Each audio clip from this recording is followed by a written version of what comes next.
joining me on the 7th day of my fast. I am an immigrant. It doesn't show from my looks, but I can't hide it once I open my mouth. For so many years, it bothered me that I couldn't blend in my adoptive country. Yet, my French accent has always been welcomed here. I have always heard, oh, it sounds so pretty, oh, I've always wanted to go to Paris, or oh, I took French in high school and I still can't speak a word. But last Thursday, on the first day of my fast, right inside this building, where you can find the local office of Representative John Sarbanes, I was escorted out by the police. A woman, angry at my display, asked me where I was from. I said I was born in France, but now an American. She immediately cut me off. You have no business. And she called the police. She later volunteered gleefully that she voted for Trump. It is the first time in my 30 years in the United States that my accent hasn't worked its charm. But this is, to me, a very ominous incident. The ignorance of this person of my rights as a citizen would be flabbergasting if it did not come straight from the ignorance of the current president. Neither of them has ever read the Constitution. As an immigrant, unlike Americans born on this land who don't need to do so, I took an oath of allegiance during the ceremony of my naturalization, that I will support and defend the Constitution and laws of the United States of America against all enemies, foreign and domestic. It is time to face the domestic enemy. The horror of this weekend is a terrible reminder that this is a life and death issue. All of us here have felt sick since November 2016. Since then, we have tried everything: petitions, emails, phone calls, letters, marches, protests, rapid response actions, civil disobedience. Some of us here have been arrested last year against the unconscionable use of family separation as a deterrent. I personally reached the end of my rope when Brett Kavanaugh joined the Supreme Court. Nothing worked. We lost. But today, thanks to the evidence gathered in the Mueller report, and thanks to the courage of the Judiciary Committee that officially started an impeachment investigation on Friday, July 26, 2 days after Mueller's testimony, we can finally reclaim the airwaves with the truth. Or so I thought. My joy only lasted 24 hours. Then I realized that all I could hear was a deafening silence coming from the Democrats. They do not want to be associated with the I word. Who knew the word impeachment was a dirty word? We are only at 118 Democrats openly supporting the impeachment investigation that has started. It is now a majority by only one person. Call me a pessimist, but I see the glass as half empty. Where are the other Democrats? In Maryland, out of 7 Democrats, only one, Representative Jamie Raskin, came out for impeachment proceedings. Thank God he's on the Judiciary Committee and he's a constitutional lawyer. Today, it is maddening to me that I must urge the Democrats of my Maryland state to take action against this president's impeachable offenses. John Sarbanes' excuse is that they're doing a wonderful job with their multiple investigations, which of course this administration stonewalls at every turn. This president is in contempt of Congress and is making a mockery of our institutions. Only in DC can you call these investigations success. On the news, what you hear is that each subpoena is ignored. It is about time that our congressmen wake up. There is only one way to damage this president, and it is called an impeachment investigation. He will not be removed from office, of course, but no one will be fooled by the partisanship of the Senate. With no impeachment from the House, on the other hand, Trump will gloat with good reasons that he is exonerated, and he will ride to victory in 2023. But my reason to start a fast for impeachment has nothing to do with Trump. In a way, and I weigh my words here, bear with me, the elections of 2020 are irrelevant. It is about defending the Constitution and using all the tools it gives us against abuses.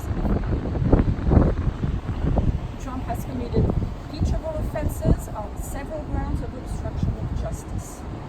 It is not up to each member of Congress to decide if impeachment proceedings are going to be good or not for the country, or worse, for themselves.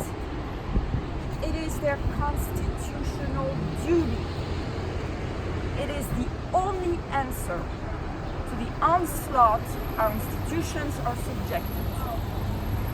I am dedicating my fast to Barbara Jordan, representative from Texas, who opened the hearings for Nixon's impeachment with a fiery speech on July 1978. Let me read her own words, but sadly not in her own voice.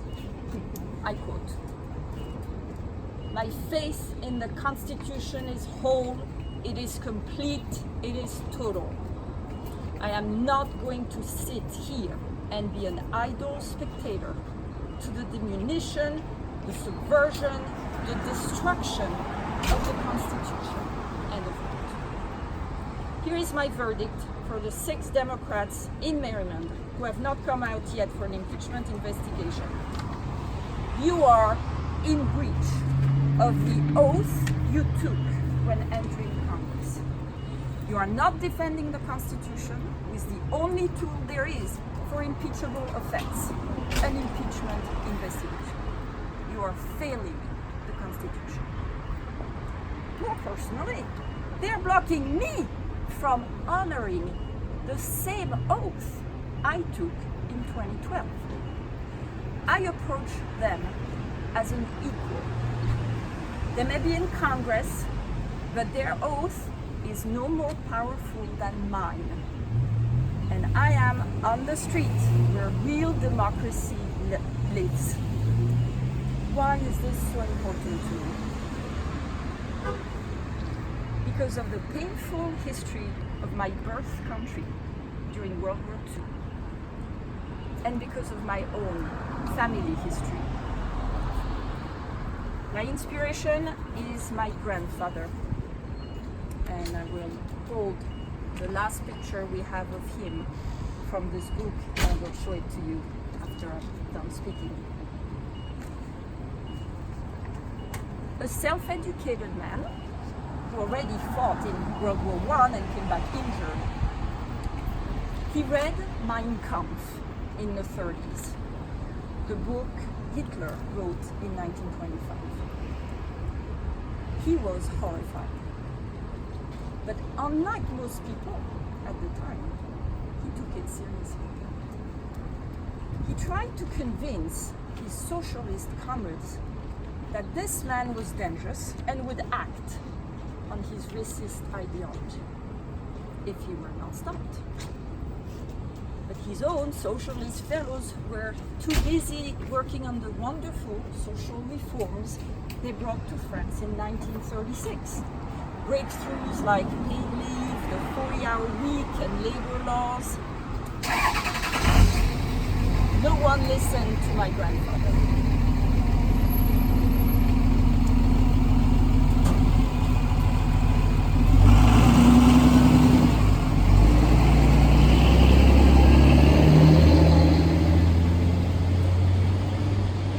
Himself the son of a Jewish mother, completely assimilated in French society. When the war broke out on the 3rd of September 1939, his Scottish wife, my dear grandmother, was in Scotland with my teenage mom and her older brother, my uncle. My grandfather told them to stay there for their safety. When my country signed the armistice in June 1940, which officially started the French collaboration with the Nazis, my grandfather joined a resistance network and opened one of its cells in his own jewelry store. By 1941, he was arrested, denounced by a Frenchman. He spent more than 2 years in solitary confinement near Paris as a political prisoner, then was sent to camps. Thanks to a fake certificate from a priest, his Jewish identity was never found out. Otherwise, I wouldn't be here. But he never came back from the I grew up with the story of his clear vision in the 30s of what was to come, and the story of his courage. I am blessed also with the courage of both my parents who joined the resistance organized by the General de Gaulle. My mother at 18 left Scotland to join London, and my father at 23 found his way there. This is how we met. How could I not be shaped and inspired by the legacy of those early resistors? My grandfather was like a Cassandra in France, but remember that she was right. Tragically, so was he. I am fasting today because I feel the same urgency and the same horror as my family before the war broke out. I know my own country's institutions collapsed overnight in June 1940. If it looks like the American institutions stand stronger, I believe we have already seen how they too could crumble. The morning after the November 2016 elections, my 16-year-old son, who designed the banner you can see, said to me in his wisdom, "At least now I know anything can happen in this country. Anything. Even the worst." I believe we have started seeing it. I hold my elected officials to their oath, and I am begging them to support and defend the Constitution. The Constitution gives them only one tool to stand up to Trump. Do your job, support the impeachment.